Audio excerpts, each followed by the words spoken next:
Hello बच्चों, don't fear, दिया sir is here. आज की इस वीडियो में मैं आप लोगों को क्लास 11th इतिहास यानी कि हिस्ट्री का वेरी इम्पोर्टेंट एमसीक्यू क्वेश्चंस कराने वाला हूं, जो आपकी एग्ज़ाम के लिए बहुत ही ज़्यादा इम्पोर्टेंट है। और ये हमारा इतिहास का पहला वीडियो है। इसी प्रकार से आप लोगों को और भी वीडियो मिलेगा, इसलिए आप लोग यदि हमारे चैनल पर पहली बार आए हैं तो चैनल को सब्सक्राइब कर लीजिए। इतिहास का जो आप लोगों का एग्ज़ाम है, ये एग्ज़ाम आप लोगों का 26 फरवरी 2026 को होने वाला है। यानी इतिहास का पेपर आप लोगों का 26 फरवरी को है। और 26 फरवरी का जो वायरल प्रश्न पत्र है, अभी मैं आप लोगों को बताऊंगा। सबसे पहले आप लोग एक काम करिए, अभी मैं आपको जो बताने वाला हूं, यदि आपको नोट्स चाहिए या फिर क्वेश्चंस का पीडीएफ चाहिए तो आप जल्दी से जल्दी व्हाट्सएप पे जुड़ जाइए। यानी आप लोग सुपर कंसेप्ट क्लासेस के साथ अभी से जुड़ जाइए। अभी तो आपको क्लास 11th का तैयारी कराया जा रहा है, फिर जैसे ही आप लोग क्लास 12th में जाएंगे, क्लास 12th का भी धाकर तैयारी आप लोगों को कराया जाएगा। तो आप लोग बेफिक्र रहिए और अच्छे तरीके से पढ़ाई करते रहिए, तैयारी करते रहिए। व्हाट्सएप का लिंक, टेलीग्राम का लिंक और इंस्टाग्राम का लिंक आप लोगों को इस वीडियो के डिस्क्रिप्शन बॉक्स में दे दिया गया है। तो जल्दी से आप लोग सबसे पहले व्हाट्सएप पे जुड़ जाइए। बहुत ही जल्द आप लोगों को सारा नोट्स, क्वेश्चन का PDF, viral question paper, important question paper, सब कुछ आप लोगों को दिया जाएगा। तो चलिए शुरू करते हैं और एक एक करके हर एक क्वेश्चन को देख लेते हैं। तो देखिए, हमारे पास जो सबसे पहला क्वेश्चन है, क्वेश्चन नंबर 1, ये बहुत ही इंपॉर्टेंट क्वेश्चन है। ये क्वेश्चन जैक बोर्ड 2016 और जैक बोर्ड 2022 में पूछा गया क्वेश्चन है। क्या है क्वेश्चन, आप लोग देख सकते हैं कि निम्नलिखित में से विश्व की प्राचीनतम सभ्यता कौन सी है। देखिए, प्राचीनतम माने होता है पुरानी सभ्यता। तो 4 ऑप्शन दिया गया है, 4 ऑप्शन में से बताना है कि वह कौन सी सभ्यता है जो सबसे पुरानी है। तो इसका उत्तर हो जाएगा आपका ऑप्शन नंबर 4, यानी मेसोपोटामिया की सभ्यता। क्या हो जाएगा? मेसोपोटामिया की सभ्यता। मेसोपोटामिया की जो सभ्यता है, यह सबसे पुरानी यानी कि प्राचीनतम सभ्यता है। आगे देखिए अगला question, question number 2। Question number 2 क्या है, देख सकते हैं। मेसोपोटामिया की सभ्यता किस नदी के किनारे विकसित हुई। यह क्वेश्चन जैक बोर्ड 2022 और 23 में पूछा गया है। तो मेसोपोटामिया की जो सभ्यता है, यह आपका दजला नदी और फरात नदी के किनारे विकसित हुआ है। 2 नदी याद रखना, एक दजला नदी और दूसरा फरात नदी। केवल दजला और केवल फरात नहीं, बल्कि आपको दोनों को लिखना है, दजला और फरात दोनों। इसीलिए इसका राइट आंसर ऑप्शन नंबर 4 हो जाएगा। आगे देखिए अगला क्वेश्चन, क्वेश्चन नंबर 3 क्या है। बेबीलोन नगर का प्रमुख देवता कौन था। तो बेबीलोन नगर का जो प्रमुख देवता था, उसका नाम था मर्दुक। ऑप्शन नंबर 1 इसका राइट आंसर हो जाएगा। मर्दुक इसका सही आंसर हो जाएगा। क्वेश्चन नंबर 4 क्या है, देखिए। मेसोपोटामिया की लिपि थी। मेसोपोटामिया जो सभ्यता है, इस सभ्यता की लिपि किस प्रकार की थी। तो यहां की जो लिपि थी ना, लिपि का नाम था किलाक्षर लिपि। अगर ऑप्शन में किलाक्षर लिपि दिया हुआ रहे तो यह भी सही हो जाएगा। और किलाक्षर लिपि को किलाकार लिपि भी बोला जाता है। किलाकार लिपि, किलाकार लिपि बोलो या फिर किलाक्षर लिपि बोलो, दोनों का मतलब क्या हुआ, एक ही हुआ। किलाकार लिपि बोलो या फिर किलाक्षर लिपि बोलो। आगे देखते हैं अगला क्वेश्चन, क्वेश्चन नंबर 5। देखिए क्वेश्चन नंबर 5 क्या है। मेसोपोटामिया सभ्यता की प्रथम ज्ञात लिपि कौन सी है। तो देखो, मेसोपोटामिया के बारे में कभी भी यदि लिपि के बारे में पूछा जाएगा तो आप हमेशा किलाक्षर लिपि या फिर किलाकार लिपि के बारे में ही बोलोगे। यही होगा आपका आंसर, किलाक्षर लिपि बोलो या फिर किलाकार लिपि बोलो। आगे देखते हैं अगला क्वेश्चन, क्वेश्चन नंबर 6। देखिए क्वेश्चन नंबर 6 क्या है। उर नगर कहां था। उर नगर, ये एक नगर का नाम है। उर क्या है? एक नगर का नाम है। कभी कभार ऐसे भी क्वेश्चन में पूछ लीजिए उर क्या है, तो बोलोगे सर ये एक नगर है। कहाँ का है ये नगर? तो मेसोपोटामिया का है। कहाँ का है? मेसोपोटामिया का है। लेकिन यहाँ पर मेसोपोटामिया नहीं पूछा है, बल्कि उत्तरी मेसोपोटामिया और दक्षिणी मेसोपोटामिया पूछ दिया है। तो क्या होगा सर इसका आंसर? तो इसका आंसर आपका हो जाएगा दक्षिणी मेसोपोटामिया। ठीक है, उर नगर जो है ये कहां था? तो दक्षिणी मेसोपोटामिया में था। दक्षिणी मेसोपोटामिया इसका राइट आंसर हो जाएगा। आगे देखो अगला क्वेश्चन, क्वेश्चन नंबर 7 क्या है? मेसोपोटामिया की प्रमुख उपज कौन सी थी? ये जो क्वेश्चन है ना, कहीं कहीं पर आपको देखने को मिलेगा कि गेहूं आंसर दिया हुआ है, कहीं कहीं पर देखने को मिलेगा इसका जो आंसर है। तो सर इसका सही आंसर क्या होगा? देखो ध्यान से सुनो, इसका सही आंसर हो जाएगा आपका जो सबसे अधिक मात्रा में उपजाया जाता था। तो प्रमुख उपज फसल में क्या आ जाएगा आपका? जो आ जाएगा। जो के बाद पहला नंबर में नाम आता है जो, और दूसरा नंबर में नाम आता है गेहूं। दूसरा नंबर में क्या नाम आता है? गेहूं। तो यहां पर ऑप्शन देखो, गेहूं भी है जो भी है, तो किसके ऊपर टिक करोगे? तो जो के ऊपर टिक करोगे। मान के चलो एक ऑप्शन ऐसा दिया हुआ रहता, मान के चलो ऑप्शन नंबर 1 में आपका रहता गेहूं, ठीक है, दूसरा ऑप्शन में मान के चलो दे दिया जाए धान, मान लो, तीसरा ऑप्शन में दे दिया जाए मटर, और चौथा ऑप्शन में दे दिया जाए इनमें से सभी, इनमें से सभी। तो आप किसके ऊपर टिक करोगे? तो मैंने आपको बताया है कि मेसोपोटामिया में सबसे ज्यादा किस फसल का उपज होता था? तो सबसे ज्यादा होता था जौ का, लेकिन यहां पर जो ऑप्शन में नहीं है। दूसरे नंबर में होता है गेहूं का, तो गेहूं ऑप्शन में है, तो गेहूं के ऊपर आप यहां पर टिक कर सकते हो। गेहूं के ऊपर टिक करोगे, क्योंकि इस पे जो नहीं है। तो आप देख लेना, यदि ऑप्शन में जो है तो जो के ऊपर टिक करो, और यदि ऑप्शन में जो नहीं है तो आप गेहूं के ऊपर भी टिक कर सकते हो।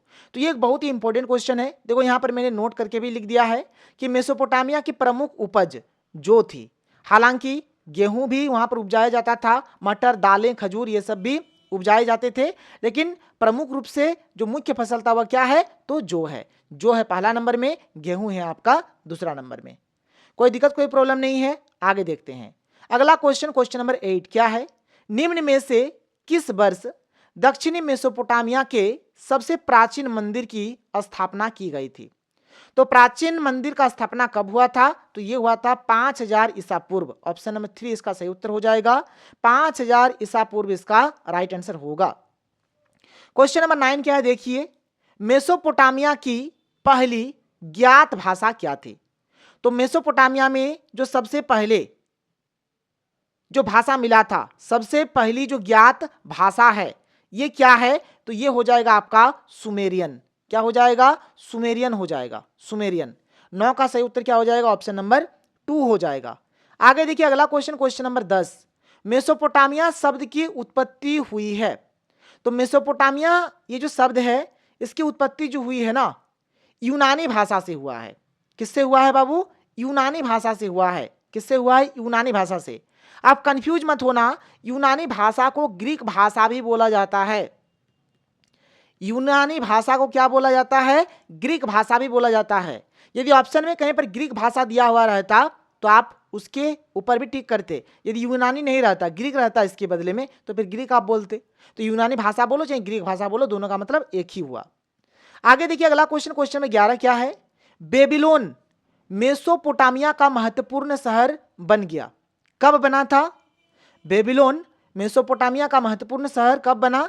तो 2000 ईसा पूर्व के बाद। क्या हो जाएगा? 2000 ईसा पूर्व के बाद। आगे देखिए अगला क्वेश्चन, क्वेश्चन नंबर 12 क्या है? किस नगर से वाक्रा शीर्ष मिला है? तो वाक्रा शीर्ष जो है ना, ये कहां से मिला है? उरुक नगर से मिला है। मतलब ये संगमरमर का बना हुआ था। ठीक है, संगमरमर का बना हुआ था, ये भी याद रखना। संगमरमर, सुनो ना संगमरमर। ठीक है, तो वाकरा से संगमरमर का बना हुआ था, और ये कहां से मिला था बाबू? उरुक से मिला था। उरुक नगर से मिला था, उरुक शहर से मिला था। इस बात को आप लोग याद रखेंगे। अगला क्वेश्चन, महाकाव्य गिलगामेश कितनी पट्टिकाओं में लिखा गया? कितनी पट्टिकाओं में लिखा गया था? तो 12 पट्टिकाओं में लिखा गया था। 12 पट्टिका हो जाएगा। क्या हो जाएगा? 12 पट्टिका हो जाएगा। 13 का राइट आंसर ऑप्शन नंबर 2 हो जाएगा। आगे देखिए अगला क्वेश्चन, क्वेश्चन 14 क्या है? मेसोपोटामिया में प्राचीन नगर अस्तित्व में आने लगे। तो प्राचीन नगर कब अस्तित्व में आने लगे? तो 3000 ईसा पूर्व इसका राइट आंसर हो जाएगा। क्या हो जाएगा? 3000 ईसा पूर्व इसका सही उत्तर होगा। अगला क्वेश्चन देख लीजिए। अगला क्वेश्चन हमारे पास अगला क्वेश्चन क्या है? पहली लिखित मेसोपोटामियाई पट्टिका मिली है। तो पहली लिखित मेसोपोटामियाई पट्टिका कहाँ मिली है? तो ये मिला है आपका उरुक में। कहाँ मिला है बाबू? उरुक में मिला है, याद रखना। कहाँ मिला है? उरुक में। और यहां से ना आप और एक चीज याद रखना कि मेसोपोटामिया के जो लोग थे, ये लोग किन पट्टिकाओं पर लिखते थे? तो याद रखना, ये लोग मिट्टी के पट्टिकाओं में लिखते थे।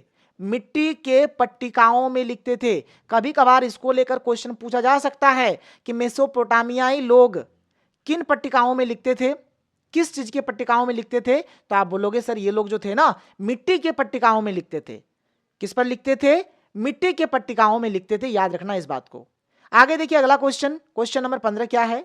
असुर बनिपाल कहाँ के शासक थे? ये शासक है, ठीक है। कहाँ के शासक थे? तो असुर बनिपाल जो थे ना, ये असीरिया के शासक थे। कहाँ के थे बाबू? असीरिया के शासक थे। असीरिया हो जाएगा। क्वेश्चन नंबर 16 क्या है? मेसोपोटामिया में युद्ध एवं प्रेम की देवी किसे कहा जाता था? तो युद्ध एवं प्रेम की देवी किसको बोला गया है? तो देवी इन्नाना को। देवी इन्नाना हो जाएगा। 16 का सही उत्तर ऑप्शन नंबर 1 हो जाएगा। देवी इन्नाना यहां पर इसका राइट आंसर हो जाएगा। आगे देखिए क्वेश्चन नंबर 17 क्या है? मेसोपोटामिया की मुद्राएं बनी होती थी। तो मेसोपोटामिया की जो मुद्रा है ना, ये बनी होती थी किस चीज की? तो अधिकतर जो थी ना चांदी के बने हुए होते थे, चांदी के, ठीक है। सबसे पहला अगर बात किया जाए तो सबसे ज्यादा मुद्राएं किस चीज के बने हुए होते थे? चांदी के। तो देखो यहाँ पे चांदी ऑप्शन में है नहीं, और दूसरा नंबर में था आपका कांसा। चांदी का भी बना होता था, कांसा का भी बना होता था, लेकिन चांदी यहाँ पर ऑप्शन में नहीं है, कांसा है। तो कांसा के ऊपर आप यहाँ पर इसको टिक कर दो, ये हो जाएगा इसका सही आंसर। आगे देखिए, तो यहाँ पर मैंने लिख दिया कि मेसोपोटामिया की मुद्राएं मुख्य रूप से चांदी यानी कि सिल्वर की बनी होती थी, जिन्हें सेकेल के रूप में इस्तेमाल किया जाता था। यदि प्रश्न में चांदी विकल्प होता तो वह सही होता, लेकिन ऑप्शन में चांदी आपको दिया नहीं गया है, इसलिए यहाँ पर कांसा हो गया, क्योंकि कांसा का भी वे लोग यूज करते थे, प्रयोग करते थे। अगर चांदी रहता ऑप्शन में तो चांदी सही हो जाता, लेकिन चांदी नहीं दिया है, इसीलिए यहाँ पर क्या हो गया? कांसा इसका राइट आंसर हो गया। आगे देखिए अगला क्वेश्चन, मेसोपोटामिया के मुख्य मंदिर कहलाते थे। तो मेसोपोटामिया के मुख्य मंदिर को क्या बोलते हैं? तो इसको बोला जाता है जिगुरात। क्या बोला जाता है इसको जिगुरात बोला जाता है। जिगुरात हो जाएगा इसका सही आंसर। मेसोपोटामिया नाम भाषा के किन दो शब्दों से मिलकर बना है? देखो मेसोपोटामिया जो है, अभी मैंने आपको बता दिया, ये यूनानी भाषा का शब्द है, जिसको आप ग्रीक भाषा भी बोल सकते हो। मेसोपोटामिया जो है ये यूनानी भाषा का शब्द है, ये यूनानी भाषा का शब्द है, या फिर आप इसको ग्रीक भाषा भी बोल सकते हो। तो मेसोपोटामिया जो है यूनानी भाषा के दो शब्दों से मिलकर बना है। एक आपका मेसोस, दूसरा आपका पोटेमोस। तो ये ऑप्शन नंबर 3 इसका सही उत्तर हो जाएगा। 19 का क्या हो जाएगा? ऑप्शन नंबर 3 इसका राइट आंसर हो जाएगा। आगे देखिए अगला क्वेश्चन, क्वेश्चन नंबर 20 क्या है? मेसोपोटामिया कहाँ था? तो मेसोपोटामिया आपका कहाँ था? तो आप बोलोगे सर ये इराक का सभ्यता है। कहाँ का है? मेसोपोटामिया कहाँ है? इराक में है। मेसोपोटामिया कहाँ है? इराक में है। मेसोपोटामिया जो है ये यूनानी भाषा के या फिर ग्रीक भाषा के दो शब्दों मेसोस और पोटेमोस से बना है, ये भी मैंने आपको बता दिया, और ये इराक का सभ्यता है। आगे देखिए, मेसोपोटामिया की आरंभिक सभ्यता कौन सी थी? तो मेसोपोटामिया की जो आरंभिक सभ्यता थी ये हो जाएगा आपका सुमेरियन सभ्यता या फिर सुमेरिया सभ्यता, ठीक है। सुमेरियन भी अगर लिखा हुआ रहता तो कोई इशू नहीं था, सुमेरियन, ठीक है। सुमेरियन सभ्यता या फिर सुमेरिया सभ्यता। तो ऑप्शन नंबर 1 इसका सही हो गया। क्वेश्चन नंबर 22 क्या है? मेसोपोटामिया वालों ने संसार को क्या सिखाया?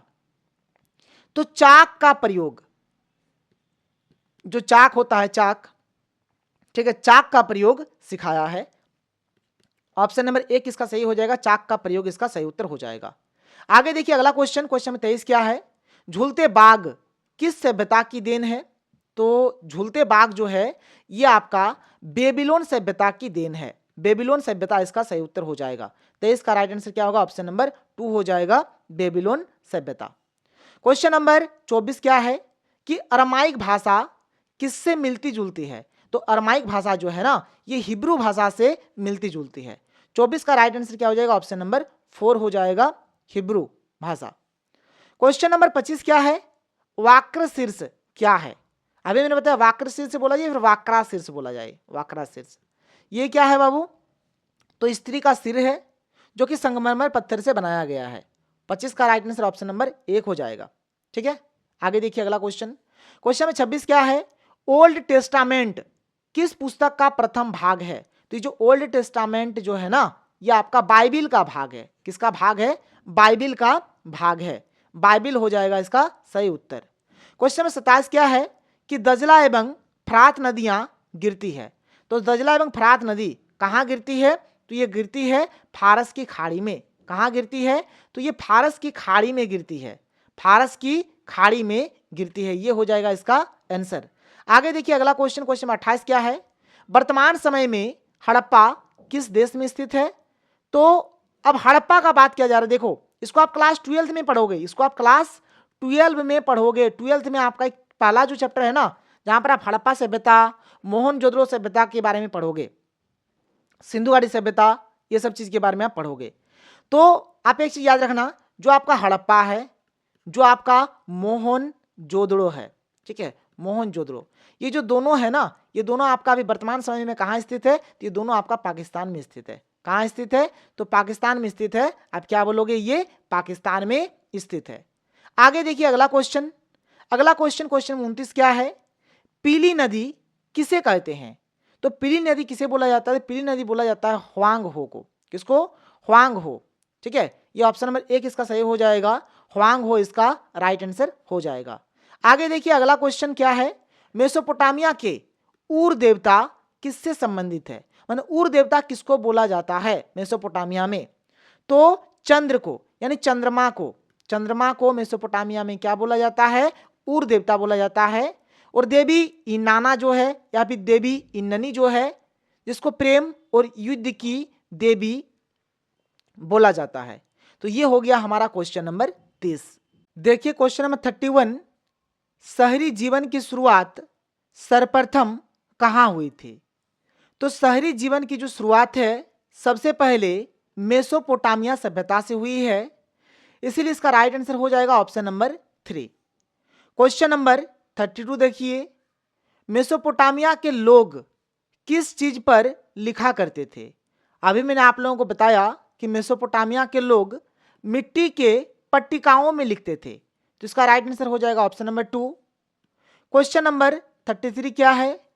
जिगुरत का संबंध किस सभ्यता से था? तो जिगुरत का जो संबंध है ये आपका मेसोपोटामिया सभ्यता से था। तो मेसोपोटामिया इसका राइट आंसर हो जाएगा। आगे देखिए क्वेश्चन नंबर 34। गिलगेमिस महाकाव्य का संबंध किससे है? तो गिलगेमिस महाकाव्य का जो संबंध है ये भी आपका मेसोपोटामिया सभ्यता से ही है। इस चैप्टर में आपको केवल एक ही सभ्यता पढ़ना है और वो है मेसोपोटामिया सभ्यता, यानी मेसोपोटामिया की सभ्यता। तो जहां पर भी आपको मेसोपोटामिया सभ्यता दिखाई दे आप वहां पर आंख मूंद के टिक कर देना और टेंशन मत लेना, लेकिन इससे पहले आप लोग थोड़ा सा पढ़ लो। अगला क्वेश्चन देखिए। अगला क्वेश्चन क्या है? मेसोपोटामिया का शाब्दिक अर्थ क्या होता है? मतलब मेसोपोटामिया का मतलब क्या होता है? तो मेसोपोटामिया का मतलब होता है दो नदियों के बीच की भूमि।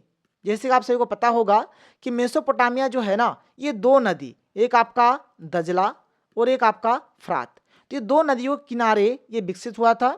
तो दो नदियों के बीच का जो एरिया होता है, जो भूमि होता है, इसी को क्या बोला जाएगा? मेसोपोटामिया बोला जाएगा। तो मेसोपोटामिया का शाब्दिक अर्थ क्या हो गया? तो दो नदियों के बीच की भूमि। क्या हो गया? दो नदियों के बीच की भूमि। तो 35 का राइट आंसर ऑप्शन नंबर 2 हो गया। आगे देखिए अगला क्वेश्चन। सुमेर का शाब्दिक अर्थ क्या है? सुमेर का मतलब क्या होता है? तो सुमेर का मतलब होता है ईंटों से बने शहर। ईंटों से बने शहर को क्या बोला जाता है? सुमेर बोला जाता है। आगे देखिए क्वेश्चन नंबर 37 क्या है? कुम्हार के चाक का आविष्कार किस सभ्यता की देन है? यानी कुम्हार के चाक का आविष्कार किस सभ्यता में हुआ था? तो इसका आविष्कार हुआ था मेसोपोटामिया की सभ्यता में। क्या हो जाएगा? मेसोपोटामिया की सभ्यता। मेसोपोटामिया की सभ्यता इसका राइट आंसर हो जाएगा। आगे देखिए अगला क्वेश्चन, क्वेश्चन नंबर 38 क्या है, किस पुस्तक में जल प्लावन की घटना आती है? तो जल प्लावन की घटना किस पुस्तक में आती है? तो इसका उत्तर हो जाएगा बाइबिल। क्या हो जाएगा? बाइबिल इसका राइट आंसर हो जाएगा। आगे देखिए अगला क्वेश्चन, क्वेश्चन नंबर 39 क्या है, मिस्र की सभ्यता का विकास किस नदी के किनारे हुआ है? देखिए जितना भी सभ्यता आप लोग पढ़ेंगे, हर एक सभ्यता का विकास नदी के किनारे ही हुआ है। आप क्लास 12 में भी पढ़ेंगे सिंधु घाटी सभ्यता, हड़प्पा सभ्यता, वहाँ पर भी आप लोग देखेंगे कि हर एक सभ्यता का विकास किसी न किसी नदी के किनारे ही हुआ है।